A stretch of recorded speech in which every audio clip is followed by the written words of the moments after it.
കേരള ബ്ലാസ്റ്റേഴ്സിന്റെ പരിശീലകനായിട്ടുള്ള മിഖായൽ സ്റ്റെഹ്റയുടെ കാര്യം ഒരു പ്രത്യേക ജീവിതമാണ്. ഓരോ മത്സരവും കഴിഞ്ഞ ശേഷം പോസ്റ്റ് മാച്ച് പ്രസ് കോൺഫറൻസിൽ വന്ന് കുറേ പോസിറ്റീവ് പറയണം. അതിനോടൊപ്പം സ്വന്തം ടീമിൽ ഇൻഡിവിജ്വൽ എറേഴ്സ് കൊണ്ടുണ്ടായ പരാജയത്തിനെക്കുറിച്ചുള്ള വിശദീകരണങ്ങൾ നൽകണം.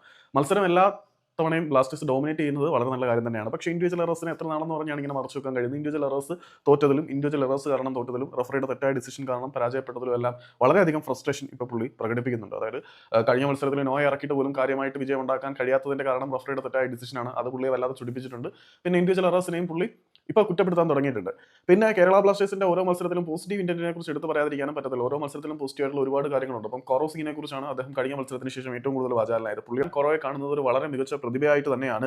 അദ്ദേഹം കഴിഞ്ഞ കുറച്ച് ആഴ്ചകളായി ഞങ്ങളോടൊപ്പം ഉണ്ട്. പുള്ളി റിസർവ് ഗെയിംസ്, പുള്ളി നാഷണൽ ടീമിൽ നിന്ന് മടങ്ങി വന്നതേ ഉള്ളൂ. ആ കുറച്ച് സമയം കൊണ്ട് തന്നെ ആ ടീമിലെ പരിശീലന മത്സരത്തിൽ ഞങ്ങളെ എല്ലാം ഇംപ്രസ് ചെയ്തു. ട്രെയിനിങ്ങിലായാലും റിസർവ് മത്സരങ്ങളിലെല്ലാം ഞങ്ങളെ ഇംപ്രസ് ചെയ്യുന്ന പ്രകടനം കോറോയിൽ നിന്നുണ്ടായി. അതുകൊണ്ട് തന്നെ അവൻ ടീമിലേക്ക് വന്നു. മുംബൈ സിറ്റി എഫ് സിക്കെതിരെ വളരെ നന്നായിട്ട് തന്നെ കളിച്ചു.